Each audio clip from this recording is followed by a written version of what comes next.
A teacher asked, if you had 20 chocolates and you gave 5 to Emma, 4 to Jack and 3 to Olivia, what would you have left? A student replied, 20 chocolates. The teacher frowned. No, listen carefully. You gave away 5, 4, and 3. What do you have left? The student grinned. I have no idea, but I know I wouldn't give away my chocolates. During a math lesson, the teacher asked, if you had $10 and you gave 3 to Anna and 2 to Tom, what would you have? One student raised his hand and said, I'd have $5 left. The teacher smiled. Great job. Then another student whispered, no, you'd have a bunch of new best friends. Teacher, Johnny, your essay on my dog is exactly the same as your brother's from last year. Did you copy it? Johnny, no, teacher. It's the same dog. A teacher asked the class, can you name 5 animals that live in the Arctic?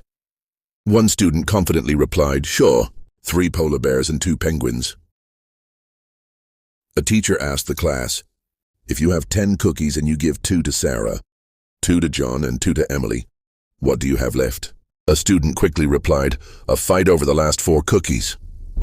A teacher asked her students to write an essay about what they would do if they had $1 million. Everyone started writing except one boy, who just sat there doing nothing. The teacher asked, why aren't you writing? He replied, because if I had $1 million, I wouldn't be in school. Why did the student bring a ladder to school? Because he heard the math class was going to be on a higher level. Teacher, if you had just 1 apple and your friend asked for half, how much would you have left? 1 apple, but you gave half to your friend. Yes, but I didn't. Mom versus school, the eternal battle. One evening, little Emily sat at the kitchen table, stirring her soup with a spoon, a deep frown on her face. Her mom, noticing the storm clouds gathering over her daughter's head, sighed. All right, Emily, what's wrong this time? School is pointless, Emily declared, crossing her arms. Mom raised an eyebrow. Oh, really? Why is that?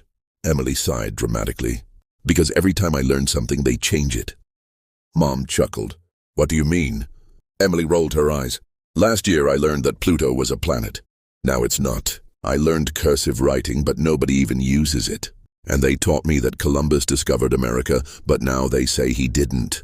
Mom nodded thoughtfully. Well, learning is about updating knowledge. That's why school is important. Emily squinted. Then why do you keep saying, do as I say, not as I do? Mom opened her mouth, and then closed it. Touché. Emily grinned. I win? Mom smirked. Nice try. Now finish your soup before it updates itself into cold leftovers. Why did Sarah bring a ladder to the coffee shop? Because her friends always say, you need to step up your game. Mom and daughter talking about a president. Mom, do you think the president is a good businessman? Well, he did run a lot of businesses. Successfully, let's just say. He's good at making headlines. So he's smart? Oh, definitely. He even convinced people to put his name on buildings he didn't own. Wow, that's genius. Or marketing. So would you trust him with our family budget? I'd rather trust your piggy bank. At least it doesn't tweet at 3 a.m. Mom and daughter talking about Trump. Daughter, Mom, do you like Donald Trump? Mom, he's a very interesting man. Daughter, interesting like how? Mom, like a soap opera, sometimes funny, sometimes dramatic and always unexpected. Daughter, so you like him? Mom, let's just say he keeps life entertaining. Daughter, would you vote for him? Mom, sweetheart, I'd rather vote for a toaster. At least it gives me warm bread. Daughter, but Trump makes things hot too. Mom, exactly. And that's the problem. Mom, you're grounded. Daughter, fine, but just so you know, I'm taking the Wi-Fi with me. Daughter, Mom, I cleaned my room. Mom, wow, are you feeling okay? Should I call a doctor? Mom, sweetie, why don't you go outside and play? Daughter, the Wi-Fi doesn't reach there. Daughter, Mom, I think I inherited your beauty. Mom, oh really? Daughter, yeah, because Dad still has his. Mom, when I was your age, I used to help around the house. Daughter, wow, Mom, you must have been a child prodigy. Daughter, Mom, can I have some money for something important?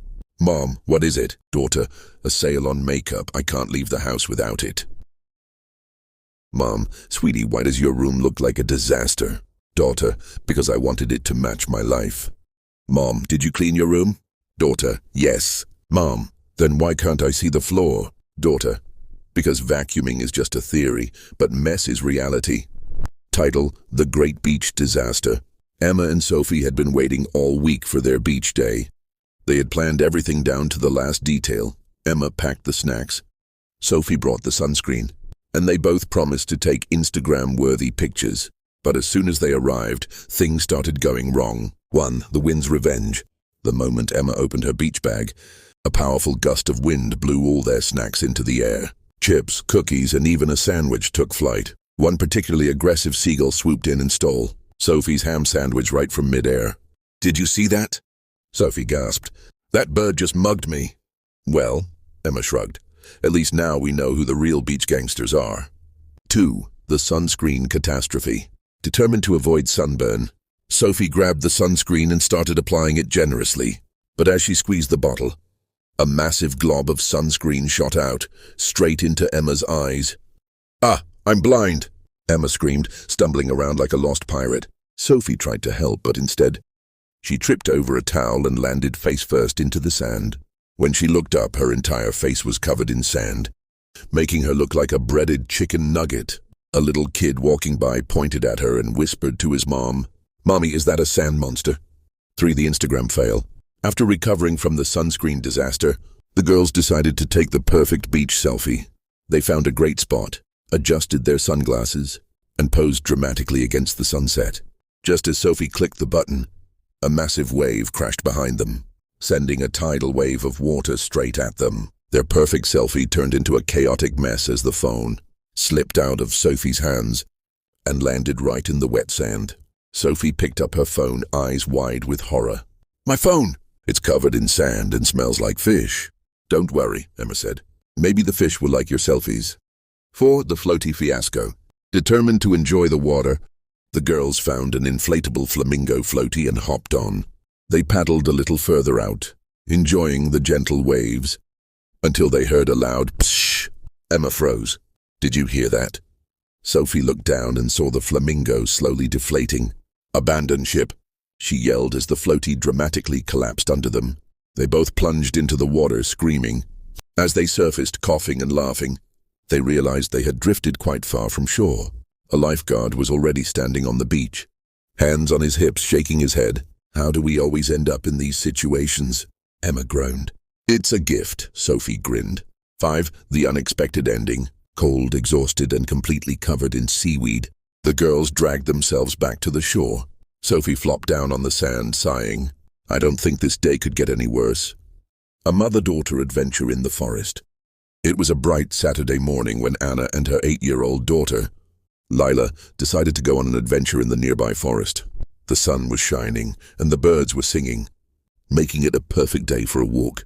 Lila was excited because she loved nature and always dreamed of discovering something magical in the woods. "Mom, do you think we'll find a hidden treasure?" Lila asked, her eyes sparkling with excitement. Anna smiled. "Who knows? The forest is full of surprises. Let's see what we can find." As they walked along the narrow path, they admired the tall trees and the soft carpet of leaves beneath their feet. Lila picked up colorful leaves and small stones, putting them in her backpack as souvenirs. Suddenly they heard a strange rustling sound coming from the bushes. "Did you hear that, Mom?" Lila whispered, holding her mother's hand tightly. Anna nodded.